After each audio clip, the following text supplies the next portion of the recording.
오늘은 욥기 33장 13절에서 33절까지 말씀입니다. 하나님께서는 지금도 우리에게 말씀하고 있습니다. 그렇죠? 하나님께서는 오늘도 저와 여러분에게 말씀하시는 분입니다. 그런데 간혹 우리는 하나님이 계신 거 맞아? 이런 생각이 들 때가 간혹 있을 때가 있죠. 하지만 내가 그런 생각이 들었다고 해서 하나님이 말씀하지 않는가? 그건 아니라는 겁니다. 오늘 본문에 엘리후가 지금 그 말을 하고 있는 것인데요. 13절에 보면 하나님께서 사람의 말에 대답하지 않으신다 하여 어찌 하나님과 논쟁하겠느냐. 욥이 그런 말을 했죠. 하나님께서 보이지 않는 것 같다. 분명히 일하시는 건 알겠는데 왼쪽에서 일하시는 것 같아서 왼쪽으로 봐도 그가 안 계시고 오른쪽에서 일하는 것 같아 돌이켜봐도 그가 안 계신다. 앞으로 가도 뒤로 가도 보이지 않는구나. 그러니까 계신 건 알지만 그분을 지금 만날 수 없다라고 답답해 했었죠. 그것 때문에 그가 많이 힘들어했던 그 고백을 했던 그 이야기를 오늘 이 본문의 엘리후도 들었지 않겠습니까? 그래서 엘리후가 이 얘기를 하는 겁니다. 하나님께서 사람의 말에 대답하지 않으신다 하여 하나님과 너가 그렇게 논쟁하며 어디 계시냐라고 말할 수 있느냐? 그럴 수 없다라는 거예요. 그러면서 엘리후가 하는 말은 14절에 하나님은 한 번 말씀하시고 다시 말씀하시되 사람은 관심이 없다. 무슨 말입니까? 하나님은 너가 지금 안 들린다 말하지만 사실은 말씀하고 있다는 거예요. 한 번 말하는 게 아니라 하나님께서는 계속 말씀하고 있는데 사람이 관심이 없다는 거예요. 우리가 이 땅을 살아가면서 기억해야 될 것이 뭐냐면 하나님께서는 오늘도 우리에게 말씀하고 있다는 거예요. 한 번 말씀하시는 게 아니라 성우야 이거다. 성우야 이렇게 가야 된다. 이때는 이런 마음이다. 계속해서 우리에게 말씀하고 있다는 거예요. 그런데 의외로 사람은 하나님의 음성을 듣기를 원한다, 하나님의 음성을 구한다라고 말하지만 하루를 살면서 사실 관심이 없이 살아가는 경우가 허다하다라고 말씀하고 있는 거예요. 여러분들은 어떠하십니까? 어제 하루를 보내면서 새벽에 예배를 드리고 기도하고 주의 말씀을 생각하고 그리고 하루를 살면서 하나님의 음성에 귀 기울이며 하나님 이때는 어떻게 해야 됩니까? 얼마나 묻고 관심을 가지셨습니까? 오늘 본문의 엘리후의 입장에 이 말을 들어보면 하나님은 새벽에 한 번 말씀하는 게 아니라 여러분이 움직일 때마다 뭔가를 할 때마다 계속해서 우리에게 말씀해주고 있는데 사람은 오히려 관심이 없다라고 말하고 있는 거죠. 자, 그러면 어떤 식으로 말씀하는가? 15절에 보면 사람이 침상에서 졸며 깊이 잠들 때나 꿈에나 밤에 환상을 볼 때 그가 사람의 귀를 여시고 경고로서 두렵게 하시나니. 다시 말해 사람이 때로는 졸기도 하고 때로는 잠들기도 하고 때로는 꿈에 나타나기도 하고 때로는 밤에 환상 중에도 하나님은 그렇게라도 말씀하실 수 있다는 거예요. 뿐만 아니라 19절에 보면 혹은 사람이 병상의 고통과 뼈가 늘 수심의 징계를 받나니. 이게 무슨 말이에요? 아플 때 힘들 때 그게 그냥 아픈 게 아니고 그냥 고통스러운 게 아니고 뼈가 그냥 쑤신 게 아니라 그걸 통해 나에게 우리에게 말씀하고 싶은 게 있다는 거예요. 그래서 그렇게 힘들면 우리가 밥이 넘어가지 않죠.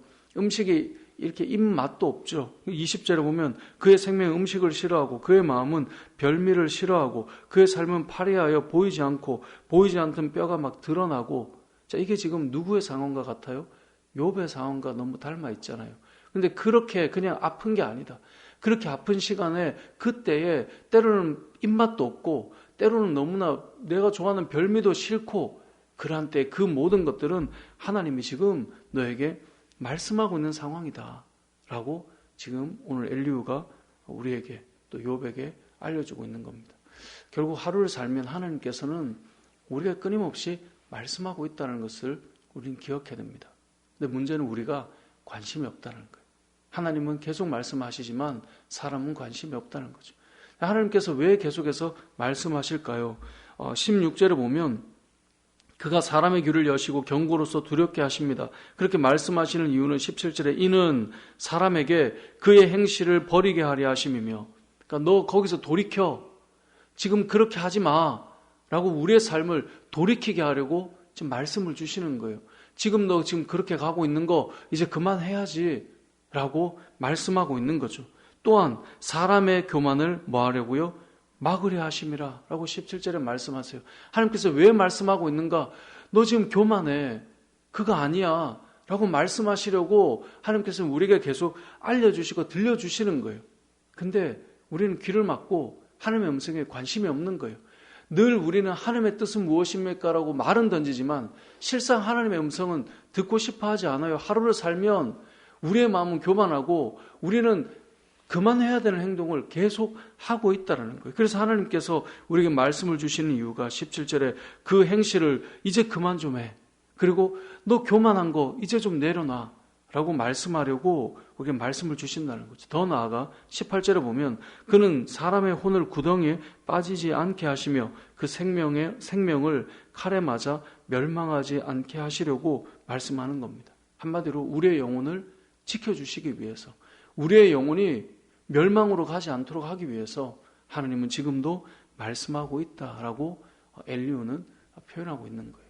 그러면서 23절에 보면 엘리후가 이런 말을 해요. 만일 1천 천사 가운데 하나가 그 사람의 중보자로 함께 있어서 그의 정당함을 보이면, 그러니까 한 천사라도, 그 많은 천사 중에 한 천사라도 그 고통당하고 또 어려움 가운데 있는 자를 위해서 하나님 이 사람이 그렇지 않습니다라고 정당함을 보이며 중보해 주면 하나님께서는 그 사람을 불쌍히 여겨서 그를 건져서 구덩이에 내려가지 않게 할 것이다 라고 24절에 말씀하죠. 왜요? 대속물을 얻었기 때문에. 이게 이 성경에 나오는 대속의 개념이 이 안에 이제 좀 담겨 있긴 한데요. 이 말은 결국 뭡니까? 엘리후가 볼 때는 지금 욥 너를 위해서 너가 정말 의롭고 정당하다면 한 천사라도 중보하러 등장하지 않겠느냐. 근데 그러한 천사가 있다면 대속물로 얻어서 너가 어떻게 돼요? 25절에 그의 살이 청년보다 부드러워지며 젊음을 회복하리라. 지금 이 피부의 문제가 누구의 문제입니까? 욥의 문제잖아요. 그러니까 엘리후의 말을 잘 들어보면 결국 앞에 나오는 친구들이 했던 말과 다르지 않아요. 어떤 의미를 가지고 있냐면 너가 정말 정당했다면 그런 천사가 있었을 것이고 너를 대속하여서 기꺼이 등장했을 텐데 그게 없지 않느냐. 너가 정말 옳았다면 분명히 하나님께서는 회복시켜 주시고 너의 영혼을 건져 주셨을 거다. 지금 그 이야기가 25절 이하에 계속해서 나오고 있는 거예요. 그래서 32절, 33절에 너가 할 말 있으면 해봐라 라고 말하면서 만일 없으면 내 말을 듣고 잠잠해라. 내가 너에게 가르쳐 줄게. 지금 가르치고 있는 거예요. 33절에 내 말을 들으라, 잠잠하라, 내가 지혜로 그대를 가르치리라. 결국은 보면 이제 인과 응보의 어떤 개념으로 설명하고 있는 것인데, 오늘 본문의 내용을 통해 우리가 앞서 세 친구의 내용도 볼 때 일반적으로 세 친구의 말들이 다 틀린 말이 아니었단 말이에요. 그 말을 교훈으로 삼고, 하지만 욥에게 적용하기에는 맞지 않았기 때문에 욥의 관점에서 한 번 더 보고 우리가 이렇게 성경을 봐왔는데, 오늘도 엘리후의 이 말은 사실 틀린 말은 아니에요. 욥에게 적용하려다 보니 그게 안 맞을 뿐이에요. 그래서 엘리후의 이 말을 우리가 말씀으로 적용해 보면 오늘 이렇게 좀 생각해 보면 좋을 것 같아요. 하나님께서는 오늘도 저와 여러분에게 말씀하고 계신다. 하지만 어쩌면 우리는 그 말씀에 관심이 없다. 그게 오늘 본문 14절이에요. 하나님은 한 번 말씀하시고 또 말씀하시고 재차 말씀하시는데 사람은 관심이 없다. 그럼 하나님 왜 말씀하시는가? 우리가 잘못된 행실을 하고 있는 것을 이제 그만 좀 해 버리라고. 그 다음에 우리의 교만을 막으려고. 그리고 우리의 영혼이 멸망으로 가는 것을 막기 위해서 하나님은 오늘도 저와 여러분에게 말씀하고 계세요. 우리가 귀를 기울이고 하나님께서 나에게 뭐라고 말씀하시는지 들으려고 하면 우리가 조금 아픈 그 아픔을 통하여서도, 때로는 병상에서도, 때로는 고통 중에도, 때로는 자다가 환상 중에도, 때로는 말씀을 펼치는 그 가운데 하나님의 음성을 우리는 듣게 될 것이다 라고 오늘 말씀하고 있는데요. 오늘 하루를 살면서 저와 여러분이 하나님의 음성에 귀 기울였으면 좋겠습니다. 주님이라면 어떻게 하셨을까? 이번에 목자 모임 할 때 이제 목자들께서 서로 나누면서 이러한 때 이 목자께서는 어떻게 했을까? 이런 고민들을 나누며 서로에게 유익이 되고 도움이 되고 그랬었거든요. 근데 우리가 한 걸음 더 나아가 보면 이 상황에 주님이라면 어떻게 하셨을까? 하나님께서 나에게 뭐라고 말씀하실까? 이것에 귀 기울이다 보면 우리는 순간순간 하나님께서 우리에게 하시는 음성을 듣게 될 텐데요. 하나님은 지금도 말씀하십니다.